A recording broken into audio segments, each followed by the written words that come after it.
Yo, yo, yo, it's your boy Jay Hollywood, man. HipHopBusinessDaily.com. Get over to the site, check that out. You know what I'm saying? We back to you with another one.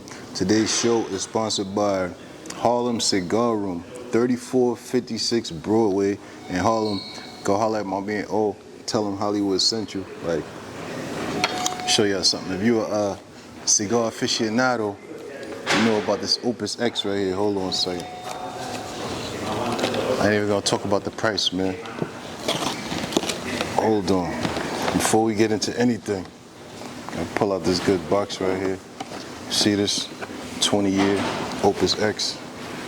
Hold on a second. Hold on.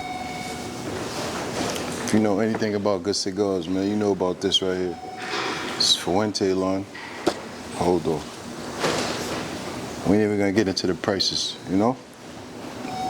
Anyway, go holler at my man O, 141st and Broadway. You know what I'm saying? Uptown. Tell him Hollywood Central. If he don't take care of you after you told him that, then, you know what I'm saying, let me know. We got a problem. Oh, let me put this back. Like, gotta shout out the sponsors though, man. Like, they keep the lights on, keep the cameraman paid, like, you know? Do we get to keep that? Yeah. We're gonna keep it. We're gonna keep it. We just put this back in the frame. I should have just left the box out, honestly. Left it out of the box. Hold on. Let me rebox this real fast. Boom. Set this back up.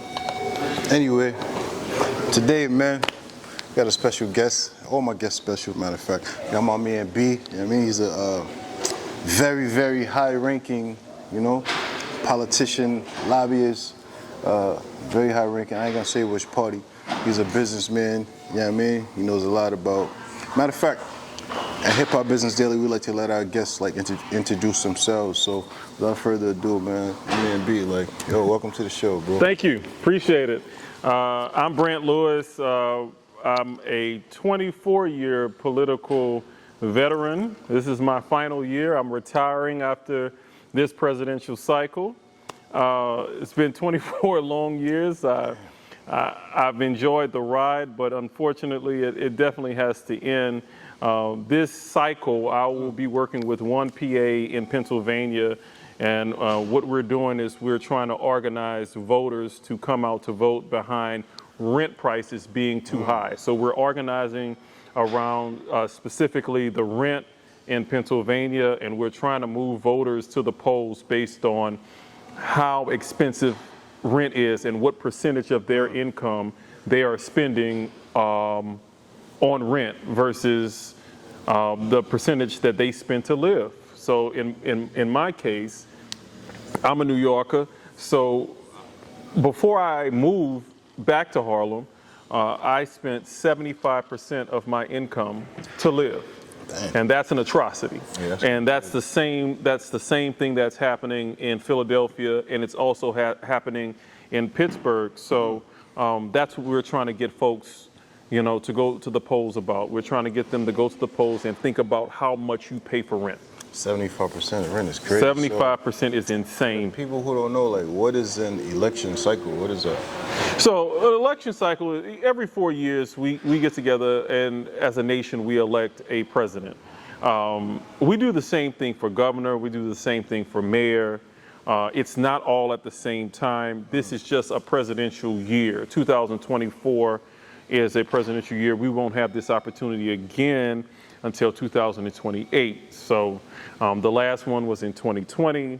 Every 4 years we elect the president. So what's your like official title though? Because I know we had a lot of talks and stuff like that. Sure. A lot of arguments too about politics. Don't never argue about politics. Man. Well, never win the battle. What's your official title? So I'm a Democratic Party strategist. That's an official title. This particular cycle, I'm the director of phones for one PA in Pennsylvania. What is a PA? Like one PA is One Pennsylvania. Okay. They are a C3, C4 organization. One PA. That's just the name of the nonprofit. And what we do is we get folks registered to vote, but we also in this case, I'm running a C3, so we're nonpartisan technically, but this interview is not nonpartisan. But we are nonpartisan, and we are getting people to go to the polls based on how they feel about how much percentage of their income they're spending on rent. Okay, so so basically, y'all trying to like talk to people's soul and spirit by talking to their wallet. That's basically That's correct. strategy. That's correct. The number one poll, the number one poll thing that people are voting for is the economy. Hold on, okay. All right, so we go back and forth. So, do you think that's like a fair tactic to be pulling on people's heartstrings about the, you know what I mean? Absolutely not. Absolutely not. Not in opposition to the other side. So you admitting that y'all use like certain strategies to? Absolutely. Everyone use strategies in order to get folks motivated. The other side use certain fear tactics to say that crime is high when the FBI released a report last week that said crime is down. So officially crime is down, but it's not about the statistics. Is about how do you feel in your neighborhood. But everybody feels exorbitant rent. Everybody feels that. I certainly feel it personally. Yeah. And I do well. But we feel the rent every first of the month. I get anxiety. As soon as the calendar goes into the 20s, I start to get anxiety. Because I know if it's the 20th, the 21st, the 1st is coming. I feel it. You said you do well, like, expound on that. What's your definition of well? Like, what are we talking about here? Well, we're gonna get into some money talk. This is sure, Hip Hop Business Daily. So what do you mean? But you do well? I do well. So I live alone with an English bulldog, and I do 6 figures, and that's well for New York City. I mean, I moved here from Atlanta, and 6 figures certainly goes a lot further in Atlanta than it does in New York. But I do well. I don't miss any meals, and I do well. All right, so look, outside of like your job, right? Like, what else do you have going on as far as investments, as far as businesses? Like, I kind of want to talk to the people a little bit about like some business content. What you doing to make money outside of your 9 to 5? Well, that's actually a good question. I'm exiting politics to go into the business realm. I am going into real estate, and I will probably be at JP Morgan next year doing investment banking. There's a series of licenses that I have to take in order to get there. I'm confident that I will get those licensing, and I'm making a transition from politics to investment banking next year. A lot of my friends from the political realm, they left politics to go into investment banking, and I want to do the same. The thing is like this though, to me, like politics is business, right? Because you cutting business deals basically all day long. And I mean, that's right now you making a deal with the voters too. Like, yo, if you put us in office, we're gonna lower your rent or try to lower your rent, right? So, yeah. And I know a lot of business people, especially lobbyists. I want you to touch on lobbying a little bit. Like, what does a lobbyist do? And how do lobbyists affect like legislation and stuff like that? Because I know a lot of lobbyists for corporations get in politicians' ears, right? Sure. And they give money, they donate money because they got certain causes that they want to see be brought to the light. Right? Well, you definitely got the right guess, because I worked for Hillary Clinton in 2008, and when she was unsuccessful, she was beat by a little-known senator from Illinois named Barack Obama. And I did not go into government service then, and I went to lobby. And one of the things I lobbied for was Obamacare, or you may know it as the Affordable Care Act. And what we did was we convinced a bunch of elected officials that the Affordable Care Act was the best thing for the American people. Now, it also was the best thing for a private healthcare corporation that I happened to be working for at the time, because it mandated that every American had to have healthcare. Yeah. And we think that that's a good thing. So yes, there's business in politics. Unfortunately, on the left, which is where I am, on the Democratic left. So we try to focus more on the individual and getting them into the middle class, or if you're in the middle class, staying in the middle class. So we don't look at politics necessarily from a for-profit aspect. The opposite side, the side that we oppose, they look at it like that. And it's going to be an interesting dynamic in me working on the opposite side. So I've always worked for the best interests of the folks, the people, the everyday American, my entire life. And going into investment banking, it's seemingly, I need to make some money for myself.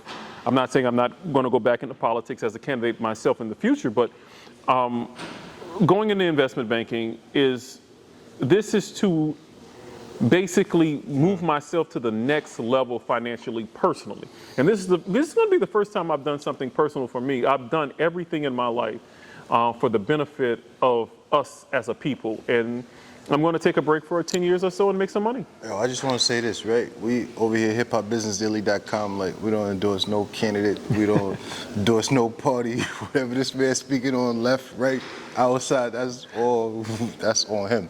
That's nothing to do. It's not our. You can break news right now. You can break news by endorsing a candidate. I think your listeners would appreciate it. We're not endorsing no candidates over here. But listen, I think you skated around the question a little bit, so I'm gonna bring it back, right?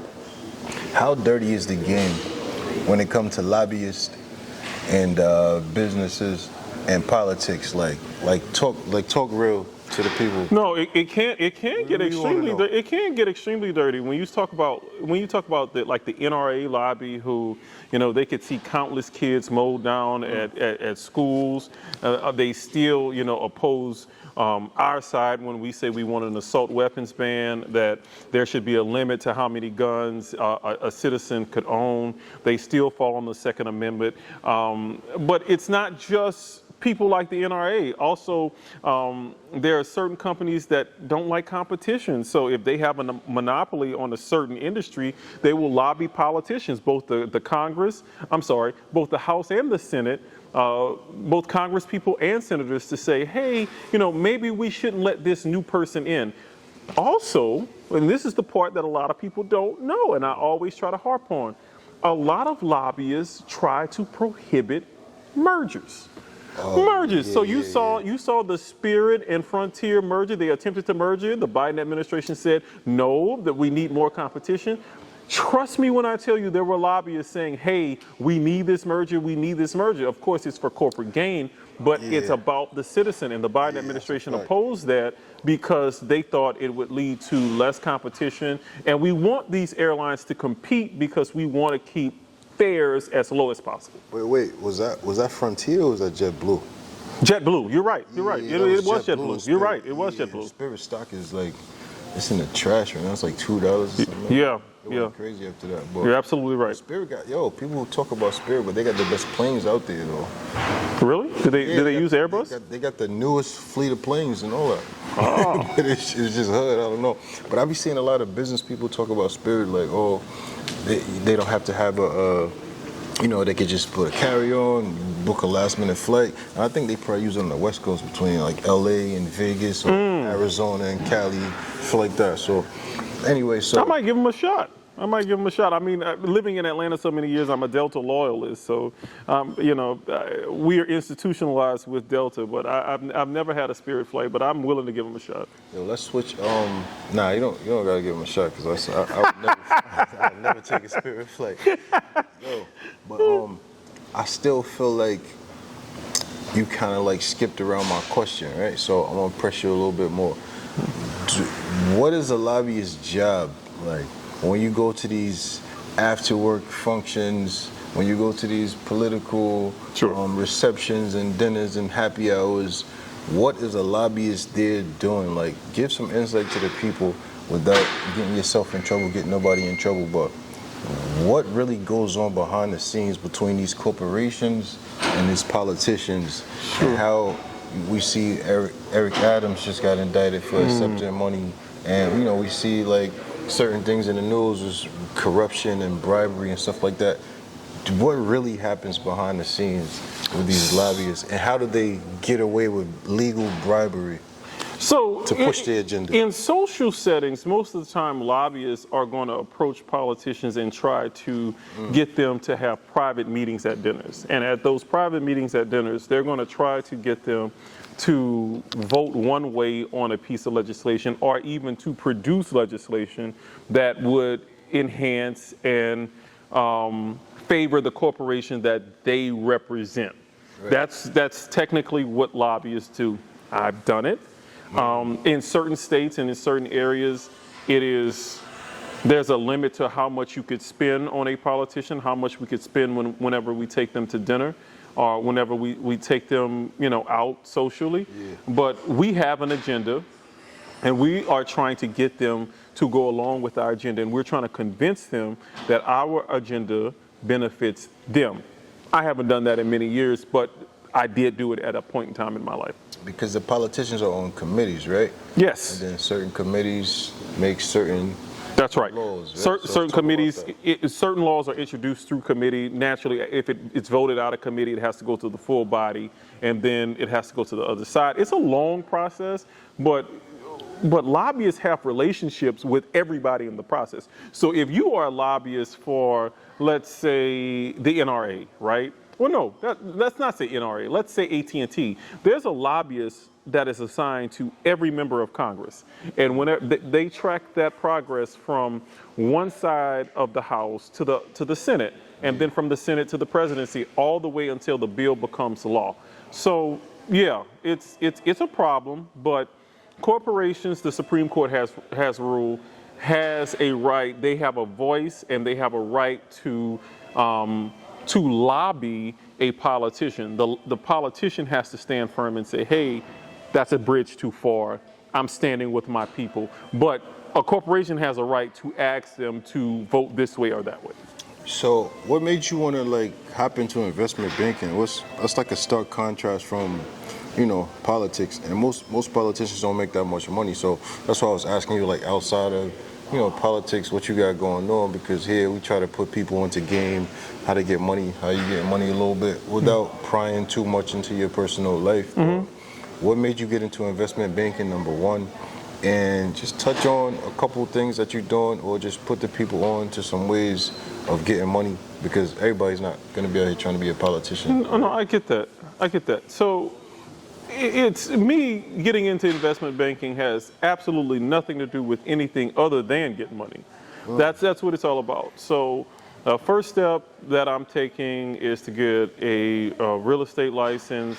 Second step is to get life, accident, and health insurance license. Third, a Series 66. Fourth, Series 7. And that gives me the ability to sell securities, stocks and bonds. I have been selling politicians for 24 years. What do you mean selling them? I've been selling their brand. I have been writing, and I've been selling what the message was for 24 years. Yeah. If I have the ability to sell what a person believes in, I think I'm able to sell stocks and bonds. I think I would be good at it. I don't know. I think I would be good at it. It's same thing with housing. I think I would be really good at real estate in New York. We'll see. This is uncharted waters for me, but we'll see. You currently in the real estate market at all? No. You don't own anything? Oh yeah, I do. That's what I'm trying to say, man. I was very. With the people, bro. No, I was very fortunate. It's an open platform out here. I get it. Let's get into it. No. I was very fortunate. My mother died at age 20. When I was 27, she was 65, and I was able to inherit a sizable portfolio of real estate, and it is something that I still have to this day. Not only. My condolences to you too, bro. I know that's a wound that never heals, you know what I'm saying? Rest in peace to your mother. But you also had a very famous grandmother, right? Yeah, no, grandmother and grandfather, both of them were in real estate. Grandfather was in the oil business, so he did very well. And I'm still living off of that, so that's... But your grandmother was like a popular...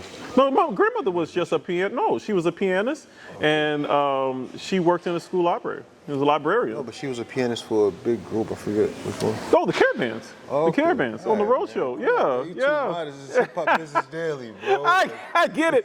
I forgot you had even known that. Yeah, let's get into it. No, she did that, and it wasn't much money into it whenever she did it. We're talking about the late 50s, early 60s, long before I came on Earth, and she did that for many years.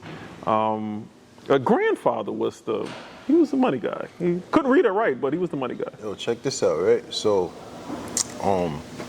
let's get back into, you said you inherited a nice sized real estate portfolio. Sure. Right?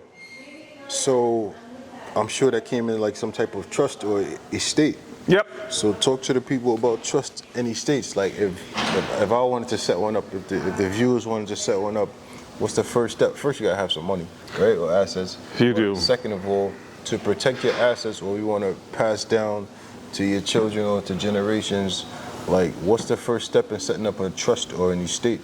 Now, I don't know how she set this up, but I can tell you that I've tried to open my trust several times to do some reinvestments because my particular trust is highly leveraged in the oil and gas world. And I just think that is a commodity of the past. But I could tell you going to court with this that dead people have rights. Okay. And that these trusts, when they're irrevocable, they do mean that they're irrevocable. Doesn't matter how much you pay your lawyer, they cannot open these trusts up to even do reinvestments. Okay. But it's a good thing because, you know, my mother passed at 27 years old. So you were 27. I was 27. Yeah. She was 65. I've always wanted a convertible Rolls Royce. And you had better bet you, at 27 years of age, I would have got it. All right, so look, we got a lot of intelligent viewers, but we got a lot of people who still need the education too. So you can't just throw words around, bro. Like, what is an irrevocable trust? Irrevocable trust is a type of trust that you set up in which the beneficiary of that trust cannot get the complete sum that's in the trust. Okay. So it's in my case it's monthly. I've had some folks that I know that they get it quarterly, and maybe some that get it once a year. However, the person sets it up for the beneficiary to benefit from it, that's how you're going to get it. I just happen to get mine monthly. Oh, I get what you're saying. So irrevocable, as far as the terms in here is not, the terms in here can't be revoked or changed. Correct. You can't revoke it. So in my case, I would like to march down to Goldman Sachs and say, hey, get me everything in there right now. Yeah. And Goldman would simply say, no. That's so it. Can you pass it down? Like to your children? If it's not depleted by the time of my death, and the issue, that's an issue. So it probably will be depleted by the time of my death, which is why I have to make some money if I decided to have kids, because my mother died at age 27.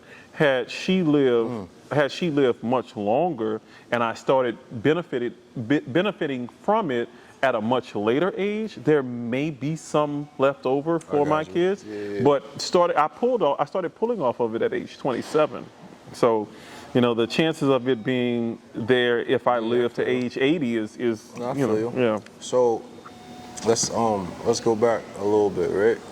You sat in some, powerful, influential rooms. Sure. When it comes to this political game, right? Tell me who you think is the best candidate for president, not named Kamala Harris and not named Donald Trump? That is a good question, actually. If I had a dream candidate. Neither one of them.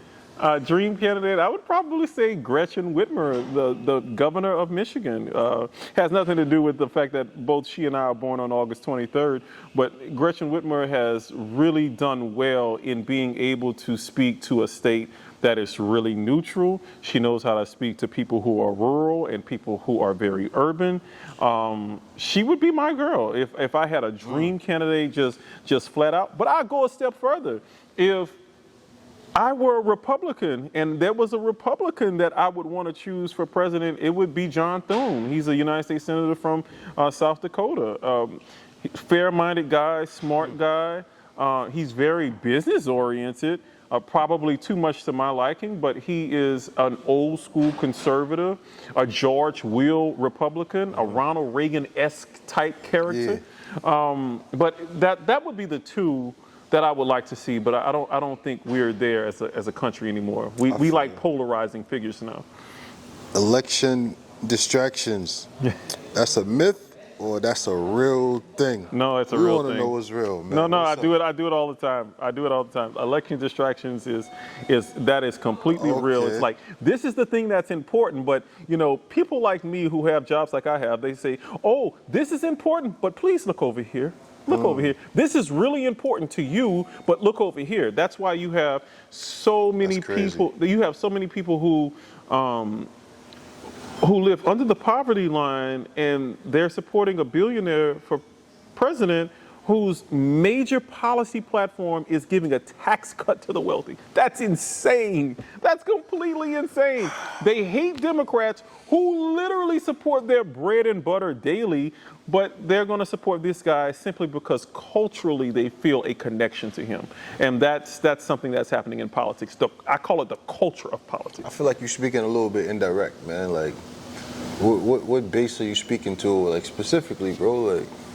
Like, for instance, if you are white, Okay. and you live in Let's Tennessee. get into it. All right. I don't like to be that specific, but Let's okay. get into it. Look, if you are white, you live in Alabama, Tennessee, Georgia, all right? Right.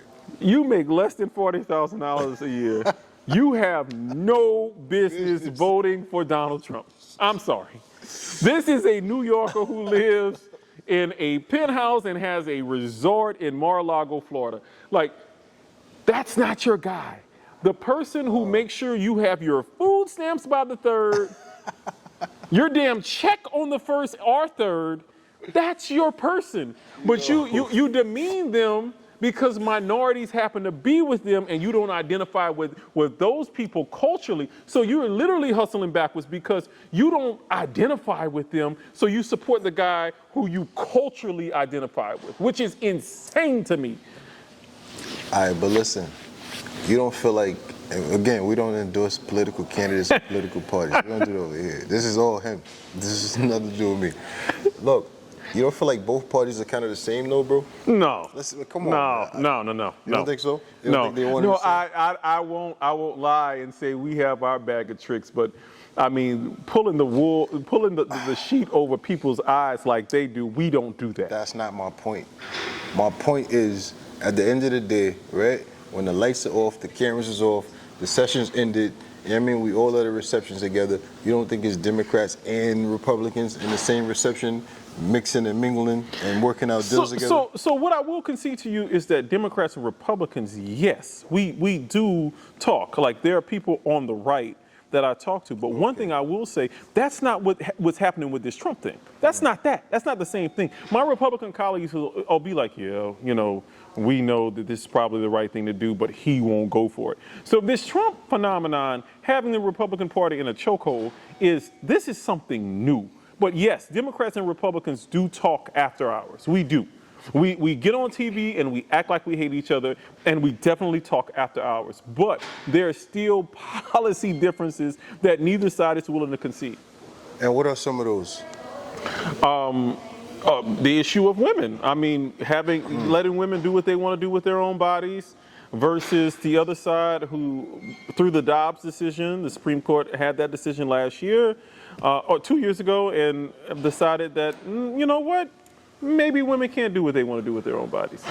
So we're talking, keep it business. It's a business show, and obviously you want to promote your party, and that's fine.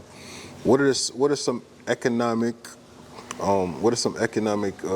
motivations for someone to vote Democratic or vote for your party? Like, what do you guys have planned, or matter of fact, what have you guys done the past 4 years, four years? Sure.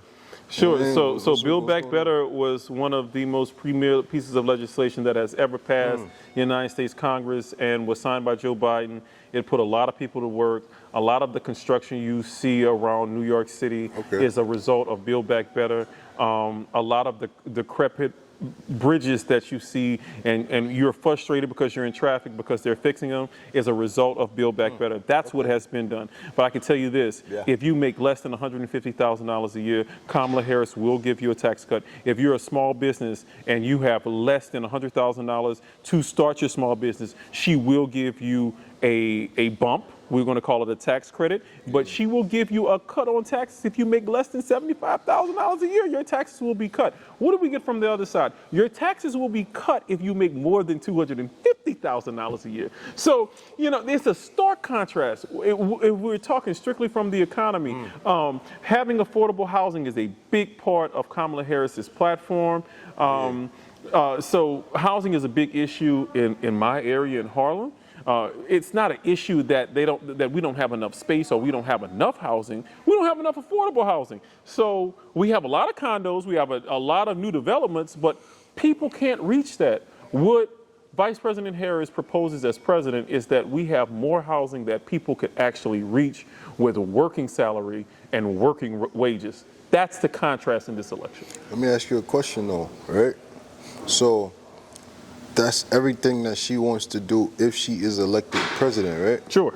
So what has she done while she was the vice president? Because they had a few years to make things happen. Sure. So get into it. No, she was a part of Build Back Better. So the vice president is the president of the Senate, and there were a number of pieces of legislation like Build Back Better that she was the tie-breaking vote on. So she voted in the affirmative that gave these laws the okay to go to the president for his signature. And she's been there consistently breaking ties as the president of the United States Senate. So her record is clear. We could run and stand on that record. It's a record that we could be proud of. And I just can't wait to vote for her on November 5th. I'm going to wait till Election Day to vote for her. I'm not going to vote early. I'm going to symbolically vote in Harlem on Election Day. Why? Simply because it's something that I did for Barack in 2008. Yeah. And, that was the first time I got a chance to vote for a black man for president. And now it seems like we have an opportunity to vote for the first woman. And we have the opportunity to vote for the first woman who happens to be black. And I want to symbolically do that on Election Day. Have you ever met her? You met Kamala? I've met Kamala Harris. Kamala, my fault. It's okay. It's all right. Listen, just remember Kamala. No, I've met Vice President Harris 4 different times. Okay, cool. So y'all been in like rooms together? We've been in rooms together. I've never had a one-on-one conversation with Vice President Harris. Can you get into like some of the rooms that you've been in, like, because I know off the record, you know what I'm saying? Sure. You've been in some rooms that make decisions. No, sure. What's going on in the country? My important jobs through the DCCC has come through the Speaker Emerita, Nancy Pelosi, and I've been in many rooms with her. But when you start talking about influence and power, we talked about the lobbying bit and influence. It's the one-on-one conversations. The one-on-one conversations that I've had with influential people have been people like Chuck Schumer, United States Senator from New York.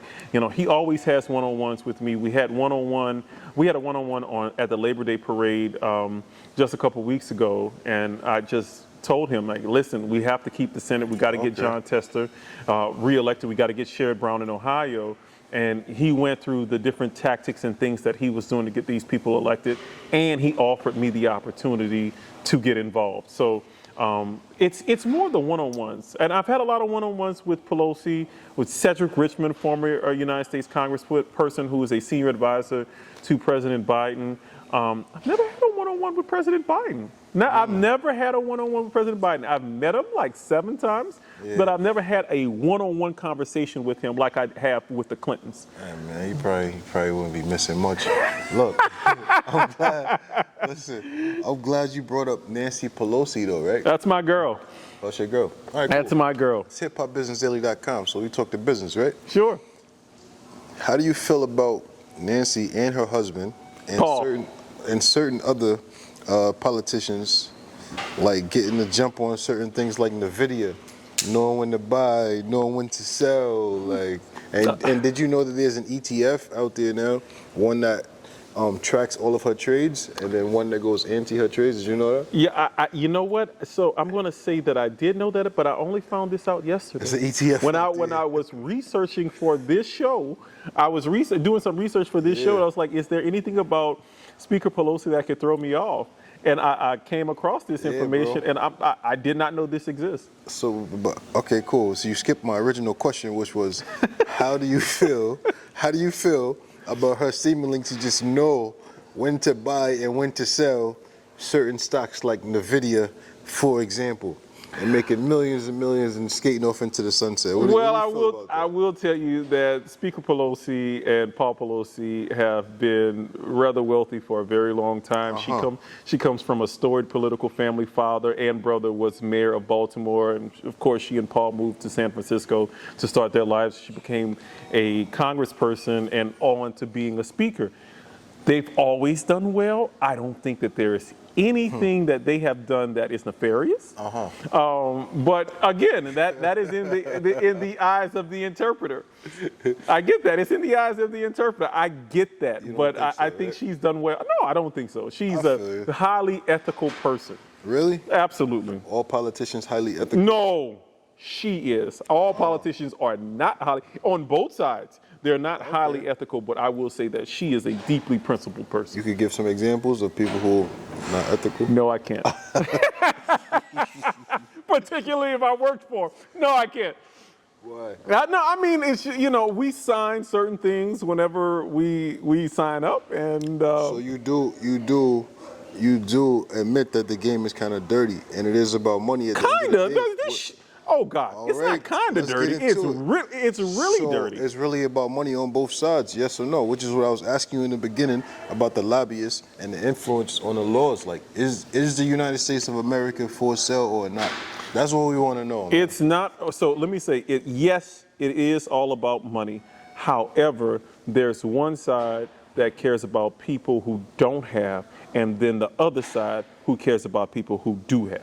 Let me ask you a question. Do they care about people who don't have, or are the people who don't have a pawn in their game, both politically and economically? No. I think they care. I think our side genuinely cares about people who don't have. But one thing I will say, I think that I wish we spoke to people who don't have anything a little bit more. I think that the Democratic Party's stance has been too much, like middle class, upper middle class. But like, we need to speak to people who literally are at rock bottom and starting from scratch. Okay, I don't have anything. How do I get from nothing to something? A lot of our platform is focused on keeping people in the middle class, getting to the middle class if you're in the lower middle class. But look, I'm talking about homelessness to home ownership. Like, how do we get to that? I think we need to speak to that a little bit more. I don't know if you know, but I feel like New York City is one of the best places to be homeless. God forbid I ever am, but bro, there's so many shelters. New York City, bro. Yo, listen, there's so many shelters out there and programs. If you're homeless tomorrow, you can go into a shelter, you live there for like 1 year, they're gonna give you emergency food stamp assistance, emergency cash for you. Yo, LA, you could squat in front of somebody's house and they'll let you. And then they about to give you a voucher to go get an apartment, and they're gonna pay for your apartment for 1 year, all the while you're looking for jobs and all that. So I feel like that is being addressed in New York City, so maybe we need to implement what we're doing in New York City to other places in the world, which leads to my next question, right? How difficult would that be, or why isn't that being done already? That's a good question. Funding, like, what's up with that? So in just the city that you and I are sitting in right now, we are sitting in New York City. In just this city, we're talking about 9 million people. That's 9 million people paying taxes. That's us paying tickets, us paying tolls. Yeah. Other cities don't have that. I'm sorry. Other states don't have that source of revenue stream. Even LA struggles with that source of revenue stream. So until we could come up with a way for these states to make that type of revenue stream, they won't have that kind of leeway that Governor Hochul has to kind of help homeless people here. Now, what I would say is that we've got to help our homeless though in New York. Like, the travesty of this all is a lot of folks come here, claim homelessness, and benefit from these programs while New Yorkers are left out in the cold. Now, that has to stop. That has to stop. We have to address that. All right, so listen, you want to address that, but Why don't you address the migrant issue, bro? You talking about homeless people? We bringing people from other. No, that's what I'm talking about. We bring. Oh, that's what I'm talking about. I was like, That's what? I'm talking about. I didn't like to use the word because I don't want to seem insensitive because I don't want to seem like I'm anti-migrant. I understand fleeing a country because of political oppression, because of violence. I get that, but we have to understand how they got here. There is an overzealous governor in the state of Texas who are busing and flying these people into blue states because he thinks it will be politically expedient. It's wrong. And our politicians, Governor Hochul and Mayor Adams, has been forced to address this issue when it really, really wasn't our issue. Let's get to that, bro. Let's talk about issues and Mayor Adams. What's going on with that, bro? Like, just break down the case, break down the charges, like, break out the business aspect of it. Like, so. Well, it's all business. If you're a politician, you can't accept, pardon me, you can't accept money. Like, break down for the people the rules involved in that. Like, what are we talking about? So I read all 57 pages of the indictment, unfortunately. So this entire case, you need to do a show completely just on this case because it's all business. Whole thing is business. Let's get into it. Let's get to that. What the United States of America is alleging, and it's the United States of America versus Eric Adams. They're alleging that certain upgrades and certain perks and bonuses of Mayor Adams before he became mayor and after he became mayor, but the vast majority was before he became mayor, that he took these perks and bonuses from the Turkish government in order for the Turkish government to curry favor with the mayor. And they gave an example of when the chickens came home to roost, so to speak. There was a Turkish consulate that opened in New York City that could not pass fire code, and they called Eric Adams, who by then was the mayor-elect. Again, Bill de Blasio was still the mayor. He was the mayor-elect. And the United States of America is alleging that Eric Adams called in a favor and said, hey, you need to let this building open because of all of the things the Turkish government has done for us. Now, what people need to understand, why is this illegal? There's a disclosure that politicians file. And the reason why they file these things is so that the people of New York can see who curries influence with their elected officials. Mayor Adams did not put these upgrades and some of these lavish rooms and these gifts on his disclosure. That's making what got it him? illegal. That's what got him. Because he didn't write it down. Because he didn't write it down and tell the people. Why do you think he didn't do that, though? I assume that the mayor is innocent until proven guilty. I'm not saying that he didn't do it. I'm saying that the United States of America is alleging that he didn't do it. Check this out. Is this another case of Kwame Kilpatrick or? No, it's not. No, it's not that bad. It's not that bad. Now, what I will say is stay tuned. There probably will be a superseding indictment, which means that they're going to put more charges on him. And the reason why I think that will happen is because a lot of the people who you and I both saw, a lot of people who worked for him, they got their phones raided and they copied their phones, a lot of FBI raids in the early morning hours. None of those people who got FBI raids and got their phones taken were included in this first indictment, which was 57 pages. So I'm assuming that the government is still investigating. As a matter of fact, Damian Williams, the U.S. Attorney for the Southern District, said he was still investigating. So I assume there will be more charges on Mayor Adams. All right. Yo, so I overheard a conversation with you. I was actually privy to it, right? And somebody was like, yo, if I get $10 million, I'm going to buy a $9 million house in LA on the hill, and the other $1 million of a ball, whatever. Somebody coming to a windfall of money, right? Yep. Say it's 10 million, or say like you wasn't blessed to get all of yours at one time. So you come into a windfall of money, $1 million, $10 million. Like, what's number one? I want to know, what's your advice on what's the first thing somebody should do with a windfall of money like that? And number two, I want to know what you would do or what you have done, because no. So that's a real good question, and I wish more folks talked about this. I say, hey, spend 20%, invest 80%.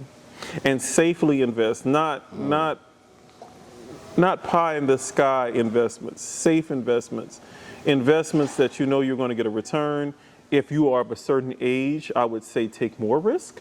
If you're not of a certain age, I would say take less risk. I would be more willing to risk more of my income at my current age than I would be at 20 years from now. So I would say, don't spend a lot of it, because once you spend too much of it, when you spend a lot of money, particularly on housing, there's reoccurring costs that comes along with that. Okay. There's taxes that come along with that, particularly in New York City. Yeah. So I would say if you come into $10 million, use caution. All right, but what do you consider a safe investment? Blue chip stocks is a safe investment. If you happen to know someone who has a really good business plan and you feel like they could turn a profit, that could be a good investment. If you have a good business plan and you think that you could take your money and put your 10 million into yourself and you think that that would turn a profit, I think that's a safe investment. But you have to have, when I say safe investment, it has to be evidence of your business plan or businesses like your business plan being successful in the geographical area in which you want to do this. Like, don't just say, hey, I'm going to go invest in this B-list movie, or I'm going to go invest in this porn movie, and this is going to turn me a profit. That's not going to turn you a profit. You have to have safe investments. All right, so what is a blue chip stock? Oh, blue chips like Verizon, AT&T, Microsoft, Apple. You're not going to make a lot of money, but you'll be slow and steady. Yeah, I like the dividend for AT&T is crazy, bro. Yeah, it is. It is. They It had is. a good dividend. But I don't want to just say that because it's slow and it's boring, and people my age don't want to hear that. So if you are 30 years old, if you're in your 20s, and you come in contact with a good chunk of money, maybe you could let your broker invest in something more riskier, like a startup. That's why I gotta disagree with you, because I'm the type of person like this. We in the internet age, right? Even when you said like a business that's geographical to you, these kids are making money off the internet right now, bro. Sure. And there's so much information on Google that wasn't there before. In my personal opinion, you don't really need a broker. You can educate yourself. And I've heard it said, we was talking one night, me and Jay, matter of fact, if Donald Trump had just taken his money and invested it in the S&P 500 back then, before running for president and all these bankruptcies and all this other stuff, he'd be in a much better financial position than he is today. Sure. Right? So I feel like the S&P 500, it appreciates historically 3% per year, right? And the reason that this occurs is because all of the stocks that are underperforming, they get kicked out, right? And the stocks that are doing well or that meet the criteria get to stay in, or they add new stocks to the rotation that can stay in. So if you invest in the S&P 500, you historically over time gonna make, you know what I'm saying, 3% of your money at least. But since like 2020, we up probably over like 100% right now. Yeah, I think it was like 283 in 2020 or something like that, and it's like damn near 600 right now. No, I get that, but how are we going to get people who come in? And the reason why I'm addressing these people is because of the internet era, and people who are turning to themselves to generate money. If you're 25, 26, 27 years old and you are an internet phenomenon and you end up making $1 million or a few million, you don't want to hear 3%. That's true. You don't want to hear it. And That's what true. I'm saying is you could take more risk at that age because you could recover. Now, at my age, I'm going to take less risk because I can't recover as well. So I'm saying don't take certain risk when you are a certain age. I'm not saying you got to get a broker because they take My thing is this, though. I feel like they don't want to hear it, but they need to hear it, right? Because sure, you're young once upon a time, but you know what I mean, time is not like unlimited. We all got a certain amount of time, and you can't get time back. So That's true. You could lose the money, and you could get it back, or you could not get it back. You get what I'm saying? That's absolutely correct. It's better to teach the young people to be more cautious versus being more aggressive. You know what I mean? I'm trying to show them the right way to not even build wealth, but sustain wealth. And not even wealth, like it could be even your paycheck from McDonald's, from the Gap, It could be a YouTube check. It could be making money from eBay, selling online. Whatever it is that you're doing, you just started in corporate America. It's really about maintaining the money that you have, right? Yeah. Versus trying to go blow it and try to get it back. It's like if I'm gonna go to the strip club tonight, you know what I mean? If I'm outside hustling or something, which I don't hustle, you know what I mean, no more, but Allegedly. I'm gonna go throw out 10,000 a night because I know I'm gonna make it back tomorrow. Right? That never made sense to me. How many more tomorrows you gonna have, man? Right. So, trying to like really the whole purpose and goal of this channel, this podcast, is just to wake people up. If you go on hiphopbusinessdaily.com, you're gonna see so many interviews over there and so many articles and story about just making money, building businesses, like the right things to do. I mean, none of the ignorant stuff to do. So we don't do the drama, we don't do the gossip, none of that. You know what I mean? But with that said, man, any like closing words before we get out of here? I gotta get some food. We're gonna go. You know what I mean? We're gonna go have a stick. We're gonna finish drinking. We're about to get it in. I want to encourage folks to vote on November 5th. Oh man, come on. I want people to early vote Man, by come mail. on, like, please exercise come your on. right to vote. Folks died for that right. This is not what we do here. This That's is not that's the whole purpose. Like, please not a get out there and political show. vote. Bro, you got to pay me for the next sponsorship, man. You over here advocating for the Democratic Party. I didn't say vote for any specific person. Still, man. I said get out there and vote. hiphopbusinessdaily.com, you know what I'm saying? Check out the site. And I always forget this because I don't know, I'm not a big YouTuber yet. I'm just getting started with this, but yo, make sure you like the video. Make sure you share the video. Make sure you subscribe to the YouTube channel. You know what I'm saying? Trying to get my followers up and all that. And also, I just want to give a big shout out once again to Harlem Cigar Room. You know what I mean? For blessing us with the sponsorship today. 141st and Broadway. That's 3456 Broadway. Ask for O over there. You know what I'm saying? Make sure you tell them Hollywood sent you, man. Yo, thanks for tuning in. I am Jay Hollywood, and we are gone, man.